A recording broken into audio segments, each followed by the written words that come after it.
started collecting around this time last year in March. That's when I got the whole idea to, start collecting physical copies of some of my favorite music. Since I was beginning to listen to a lot of new music, and I really liked a lot of it, I thought it would be cool to have, physical copies and say, oh yeah, I own this, it's mine. I just see like pictures shared like in Discord or something of like, oh look at this stuff I got recently at the record store. And it's obviously CDs or cassettes or of course records that of some albums that they got that they really like, and I'm just like, you know what, that sounds interesting. Seems like a fun way to spend my time.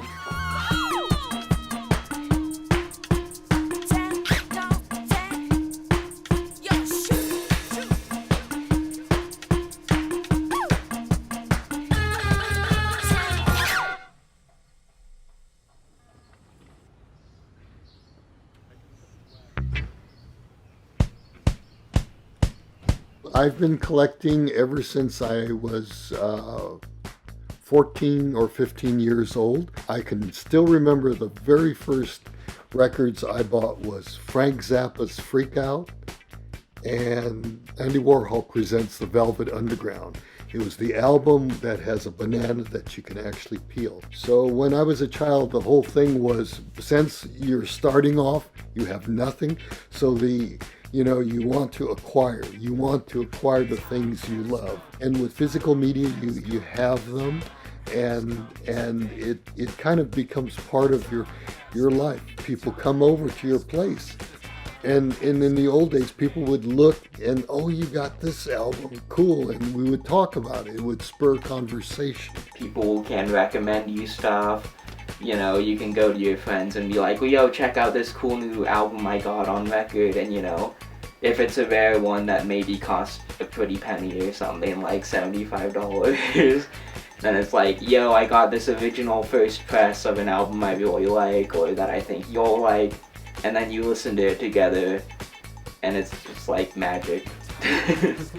You would go out and you would find people, you would meet new friends, you'd go to the record store, hang out there, and you'd meet people who like the same type of music you did. When I walked into a record store for the first time, I felt excitement because I was gonna get my first record, obviously, and you gotta kind of choose what will be my first purchases, because you will probably remember those purchases, like, oh yeah, this was the first one that I bought, In the 1960s, when I was in high school, of course, at that time, you started getting Tower Records, The Warehouse, and The Record Factory. Those were the four big ones, and they were all on Bascom Avenue, and those are gone now.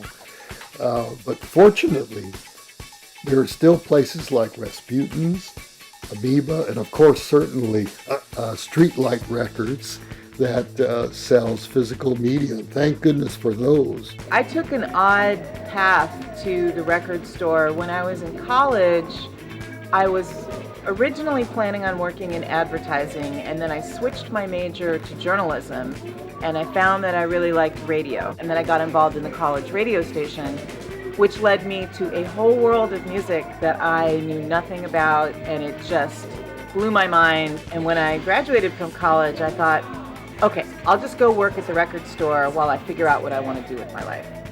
And here we are, 30 years later.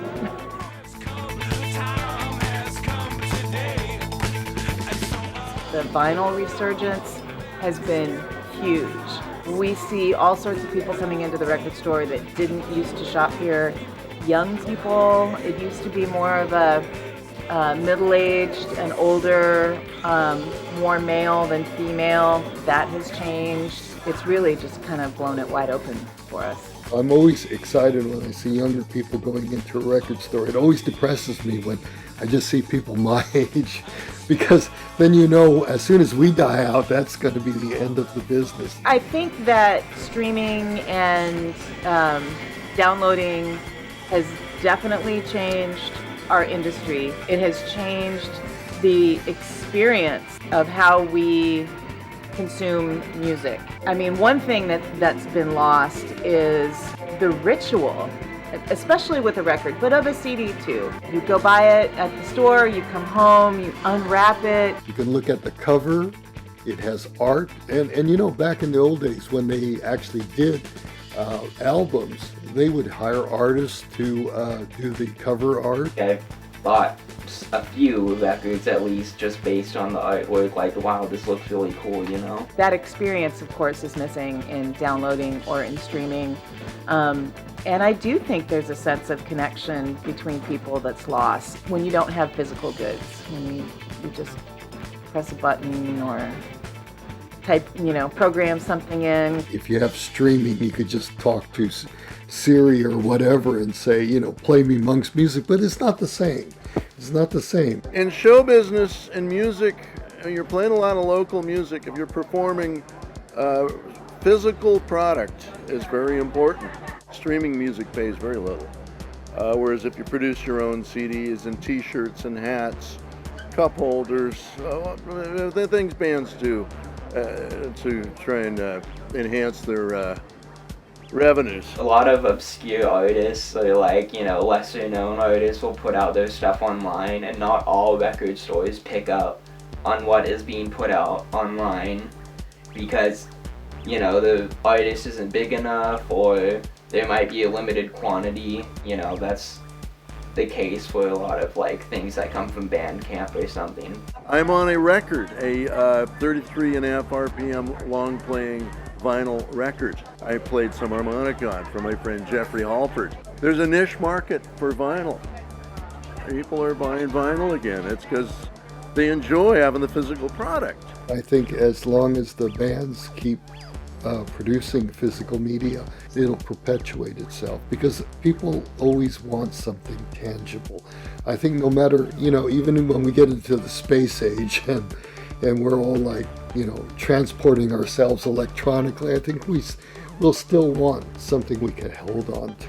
I think it's just special how artists can connect with lyrics or their personality or something, or the type of music they make to the listener, and give them that special kind of bond. American Idiot is kind of a very special album to me. When I hold it in my hands and I put it on the record player and listen to it, it kind of it makes me feel way more sentimental about it, and it makes me reflect on life, of how life was when I first heard this album, and compared to listening to it digitally, oh yeah, these songs sound nice, and I like this album, but holding it, it's a piece of my childhood sentimentally attached to me through physical existence. I do think there's a huge personal aspect to having physical products. It does connect you with the artist. I mean, the artist had a hand in deciding not only what that music sounds like that you're listening to, but also what the packaging looks like. I mean, that's really personal. It's a really personal expression of art. It's really more and more and more on the artist to do every aspect of the operation within the band or yourself. Conversely, you get to keep whatever you make. I think physical product is always going to be around. Vinyl has come back. Audiophiles insist that there's a certain quality of depth of sound that seems to pick up with the analog on that little needle going through the groove. I still have a CD player. Yeah. I think CD and vinyl will be around at least until global warming, just destroys everything. Before it melts all the Yeah, records. everything just melts down and is, we're all drowned in the rising tides of the ocean.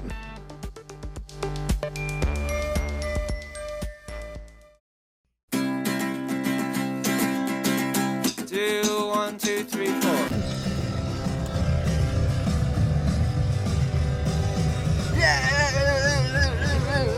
Why aren't you film? Okay. The only girl I ever loved was born with roses in her eyes. But then they buried her alive one evening, 1945, with just her sister at her side.